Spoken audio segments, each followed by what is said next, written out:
So today we have Lorenzo Giacomino. Is that how you pronounce your name? Giacomino. It was pretty close. It's pretty good. That's pretty Italian. It's pretty Italian, yeah. And you are a senior account executive at PLS Logistics Services. That's a freight brokerage company, right? That is correct as well. We are a third-party logistics provider.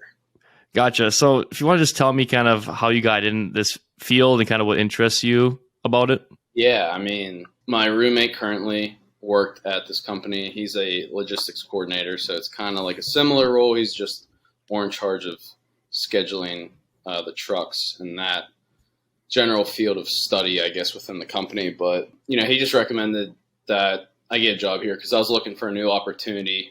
I had another job out of college, just wasn't happy with it. So interviewed, started here about a year ago now, and then kind of rapidly moved up in the company and became a senior account executive relatively quickly, but it's been good ever since. I guess I like logistics. I mean, I never thought I'd be in the field, but I think once you get involved, there's a lot to like just because every day is kind of different. You're using a lot of different, I guess, skills. It's not necessarily just one asset. You're using a bunch of different human skills. You're talking to people. You kind of have to read the room a lot. Organization's a big factor, and obviously just, I guess, relatively simple math, but every day is different. So it's pretty fun. Yeah. So who are you talking to during the day? Just kind of, are you kind of negotiating stuff? Yeah. So me being an account executive, I represent the companies and they're my clients. So if you have a company, this is a pure example. Let's say it's Dick's Sporting Goods or something like that.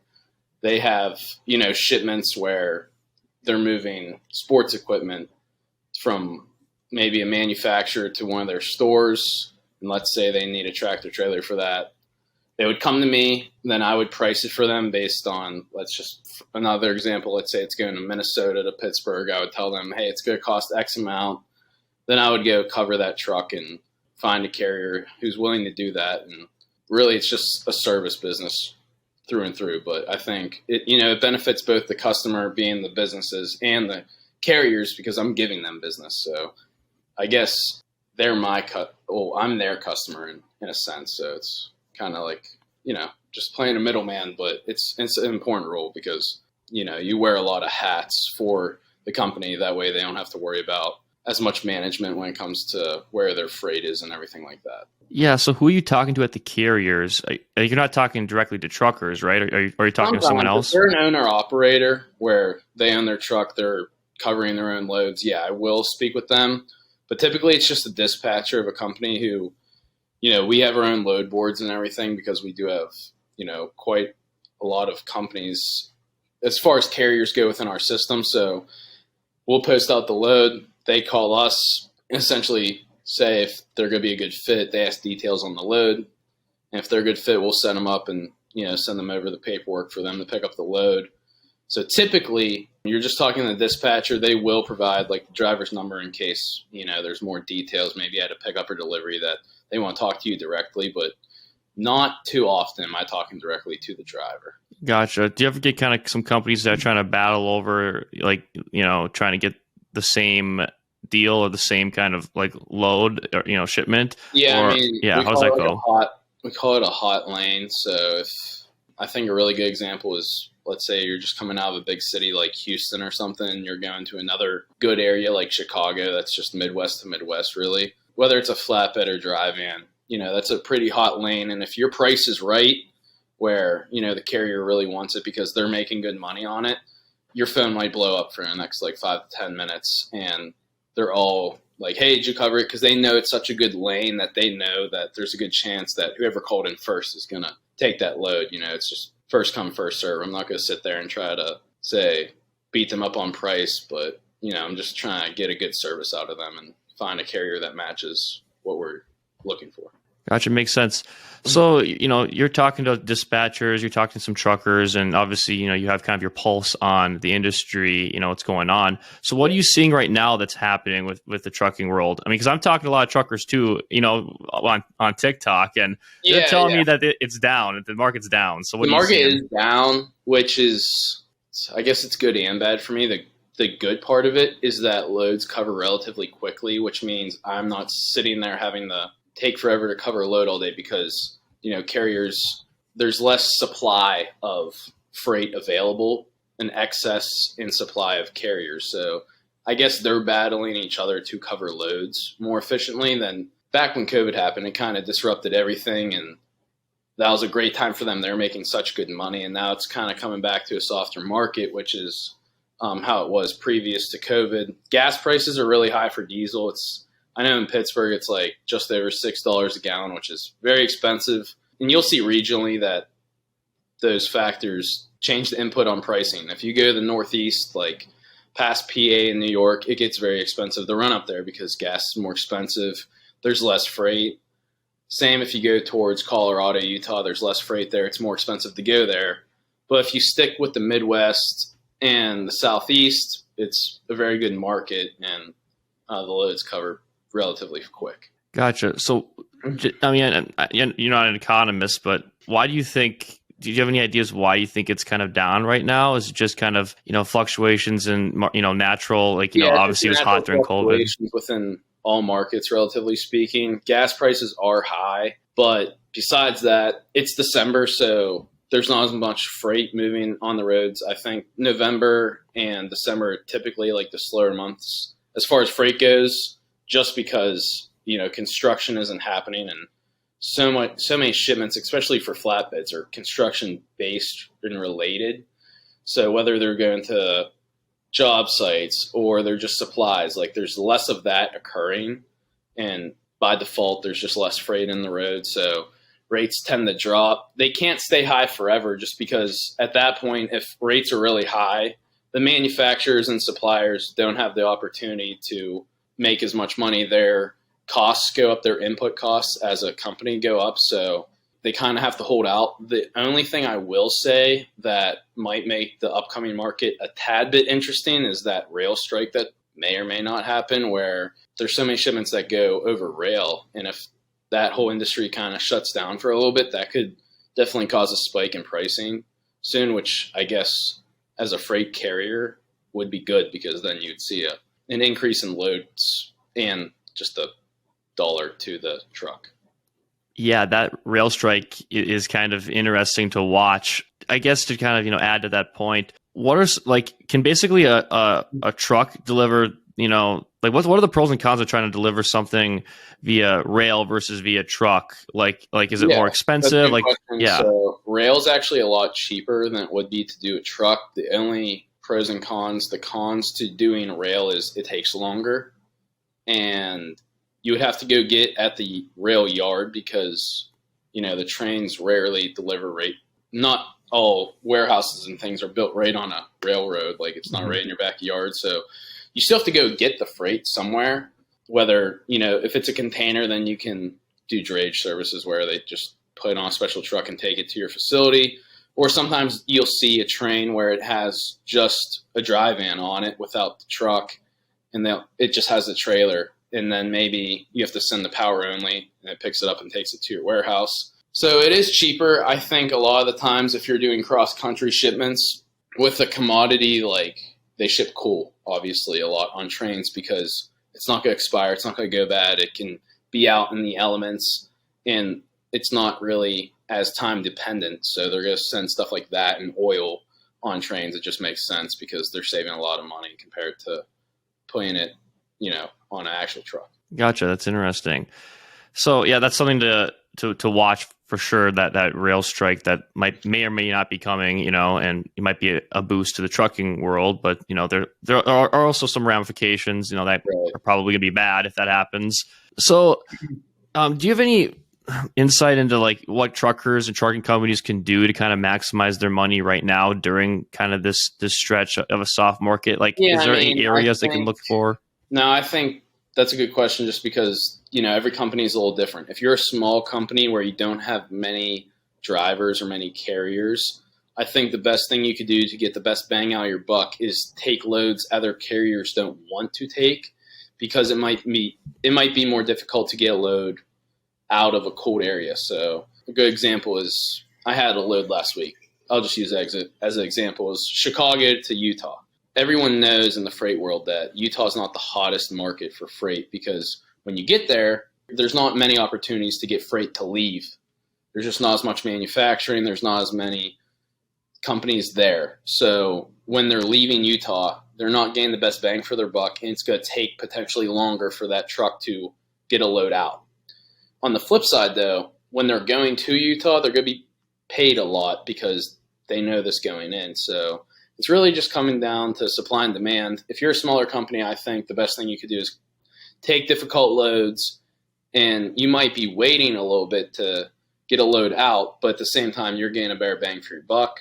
If you're a large company, they stick to the hot lanes and they focus on repeat business. And, I think for them, it's just important to develop good relationships with either A, companies, or B, brokers like myself, where, they provide a good service, they keep us updated, and then we give them more loads because they're our preferred carriers.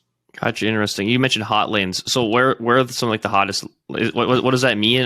Is it kind of just like where the most like freight goes? Where the highest concentration? Lanes, you have to kind of think of like large cities where there's a lot of manufacturing, and then you also have to think in relation to gas prices. So, like I mentioned before, New York and Boston are both large cities, right? But they're in the Northeast. There's tolls that are very expensive up there, and there's also the gas is more expensive, which I previously mentioned. And when they go up there, it's going to be expensive to go there, but it's going to be cheap to run out just because gas prices are so high, so they won't get out of there. Mm-hmm. But if you go to a market like Texas, anywhere in the Midwest, it's relatively good rates because gas prices aren't that high compared to the rest of the market. And there's a lot of manufacturing across the U.S. I mean, you could go anywhere, across the Midwest, and there's a lot of manufacturing and distribution centers. There's a lot of good opportunities there. Gotcha. Yeah, and also the Northeast. I'm talking to truckers. They say that's like the worst area for parking when they're trying to find parking as well. No, so I believe that's another issue. Invested up there, and you got to start thinking about weather right now, just because we're starting to get into those winter months where some carriers have no interest in driving in the snow or bad weather, and you're obviously going to see that in the Northeast, parts of the Midwest, and obviously towards the Rockies. So some carriers just avoid that. Really? So some carriers are just like, we're not going to go anywhere where there's snow. I do have a few clients out of Alberta and Saskatchewan, and the other day they had like 6 or 8 inches of snow already. And typically I have a few carriers up there that I'll use for certain loads to the U.S., and they're all like, nope, not today. Like, there's way too much snow. We're not interested in picking up any loads today. And I was like, I didn't even think about that. It's freezing cold up there right now, and that definitely has a factor, especially for flatbed loads. It's more difficult to load a flatbed when there's a bunch of snow everywhere. So, yeah, no kidding. No one wants to load outside, outside, especially on a tundra. All right, cool. So I finally just want to kind of talk a little bit about more of a macro view of the industry and kind of the future. Just, given that you kind of, have your pulse on what's currently happening, kind of the freight world and the economy. Yeah. What do you see that happening in the next, 10 or even 20 years with the freight world? We see obviously Tesla coming out with self-driving, and how that's all incorporated. Yeah. What's your thoughts on kind of the future of freight? I think it's going to be interesting, more so I think it's very hard to gauge what's going to happen with self-driving per se, because there's not much of it going on just yet. But as far as the electric semi-trucks go, I think that would be relatively interesting in the upcoming future, just because what is their hauling capacity going to be?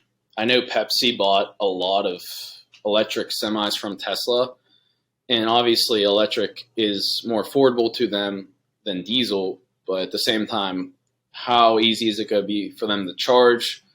How close are charging stations? And at the same time, you can use robots. Like, I know Amazon's very automated with, you see their warehouses. It's a lot of robots. It's a lot of conveyors that are automated to push packages in certain areas. But at the same time, someone still has to schedule those trucks to arrive at certain times. There's delays. There's traffic. You have warehouse workers that are unloading. You have forklift drivers that need to unload the trucks. So regardless of how much technology is involved, you're still going to have a human touch to some degree, just because the world, there's problems, right? Like, I have my job to solve a problem. I'm in customer service. I think so many jobs really are customer service if you kind of break them down. So regardless of how technology impacts us, I think it'll be for the better regardless, but I still think everyone's going to have their jobs. They just might change to what your responsibilities are. Yeah, I agree. Yeah, I mean, we're still gonna need people. It's just gonna be, it's just gonna be like people are gonna be changing roles and stuff, like you said. And I mean, I was reading, and there's one, people are saying that like the self-driving trucks are really good, or can be really good. Just if once they get on the freeway, on the interstate, then they can just go and they don't have any problems. So what's gonna first happen is we're going to incorporate the self-driving trucks, just on the interstate, and then they're going to, go to these hubs, and then the truckers are going to be more. It's going to be more of like a not long haul, but like just like last mile delivery type stuff. Right. So, and also it's a these truckers, it's a lifestyle. It's a pain to be on the road for so long away from their families. So maybe it's for the better that once we incorporate these self-driving trucks, then then it's more of like these guys are just doing last mile stuff more so, and then they can be at home at night for their families. Yeah, so that's something that I've been reading, and just it's interesting to to keep a watch on. Yeah, I think that process will still take a long time to implement, just because you're talking about like absolutely redoing the infrastructure across America, and then you have to think, will other countries like Mexico and Canada that border us, will they adapt to it as well as fast as we do? So if they don't do that, then, when you have cross-border shipments, which occur all the time just from international trade and different suppliers and things of that nature, if, let's say, Mexico lags us, like, you can't send a self-driving truck down there that needs electric to refuel, so to speak, just because they don't have it. So maybe you'll just have more interchanging at the borders or something like that. You just never know. Interesting. Yeah. I didn't think about the international piece of that. So you're dealing with a lot of the truckers that are going across the border, especially Canada, you're saying, right? Yeah. I mean, when I started, I guess the primary of my book, so to speak, or my clientele was a lot Canada. And the reason for that was because when I started, just over a year ago now, Canada was relatively a mess. Not a mess, but their COVID protocols were a lot different than the U.S. and that restricted a lot of their carriers. If you remember, they would go and strike and park and block the highways and stuff like that. So they had huge problems with covering trucks and gain reliable carriers. So that was a great opportunity for a company like mine to step in and assist them with their trucking needs. But I still run with some of them today, and obviously they're great clients. They're super nice people up there, but they have their own issues that are pros and cons compared to in the States. The pro is that they can handle a little bit more weight without permits and stuff like that. The con is that there's a little bit less drivers up there, so the pricings fluctuate a lot regionally in Canada. When you're going to Canada, for example, it's a little bit more expensive than leaving Canada, because in their eyes, as a carrier, there's more opportunity just because there's more manufacturing in the States as opposed to Canada, but they also make a good bit of money when they have to go to Canada because they're getting paid more for their service and time. Interesting. Gotcha. Well, I mean, that's all the questions I have for you, Lorenzo. Just really valuable stuff, though. Just in this kind of this climate right now, just truckers have to be extra smart about where they go, what shipments they take, and I think you provide some great insight. So I appreciate it, man. No, I appreciate you having me on. I mean, I think that the market's always going to be changing, and how, whether you're a carrier or a broker like myself, how you adapt to those changes is super key. So if you have any future questions, just let me know. I'll be definitely happy to come back on as a guest. All right, well, appreciate it, and we'll clip it up and put something on TikTok. So watch for the TikTok. Yeah. All right. All right. Thanks, dude. All right. Appreciate it. Have a good one. Yeah, you too. Bye.